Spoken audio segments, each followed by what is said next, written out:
Eesti valitsus ootab põnevusega, millega lõpeb Läti valitsuse sisekaemus Rail Baltica küsimuses. Uus peaminister Andris Kulbergs oli opositsioonis olles Rail Baltica uurimiskomisjoni esimees ja ütles selles ametis, et 2030 igal juhul see raudtee valmis ei saa. If money wasn't an object of a problem, which is a problem for Estonia, Latvia, Lithuania as well, there is no theoretical possibility, mathematical possibility to have it ready by 2030. The realistic figure is 2034-35. Taristuminister Kuldar Leis loodab, et uus amet on andnud ka uue vaatenurga. Olles opositsioonis on see nagu loomulik, et tuleb ühtemoodi vaadata ja eriti veel, et kui ise oled selle teema pooldaja ja näed, et kõik asjad nii kiiresti ei liigu, et siis tulebki kõva häält teha. Aga nüüd on suurepärane võimalus, kus tema juhtimisel saab siis ka muu hulgas siis Rail Balticule uue hoo anda. Praegu on Eesti hakanud tegema esimesi ehitustöid ka juba Pärnust lõuna poole, et jõuda 2030. aastaks Läti piirini. Ütleme, et Pärnust Ikla poole täna on ikkagi suures osas projekteerimise ja ehitusloastamise tegevused, on tehtud ehitamise ettevalmistavad tegevused, raadamise näol toimub siis juurdepääsuteede rajamine ja maaparandussüsteemide rajamine, et luua kõik siis maksimaalseks ehituse mobiliseerimiseks.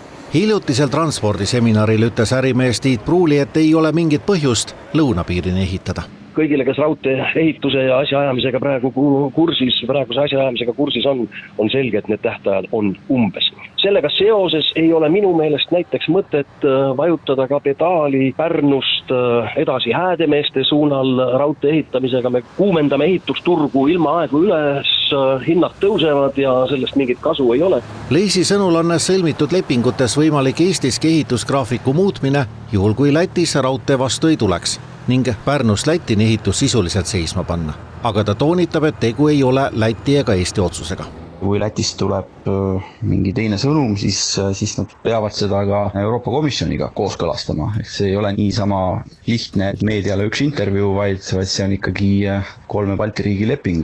Tallinnast Pärnuni ehitamisega 2030. aastaks pole Leisi sõnul probleeme, ehitus olevat graafikus, regionaalsed rongid arvestusega 2030 sõitma hakkamisega on tellimisel ning siseriikliku raudteena on 2030 rongiliiklus jätkuvalt realistlik. Tema tähtsus Eestile on alahinnatud pigem, et see tähtsus on oluliselt suurem, kui me ütleme siukse lihtsa matemaatikaga teeme. Et muidugi, et alati võib seda suunda lükata sinna, millesse sa usud, eks. Aga ma arvan siiski, et kui õiget koostööd teha kogu ühiskonnas, et seda Rail Balticut on võimalik võimendada veel rohkem, kui seda praegu on mõeldud teha.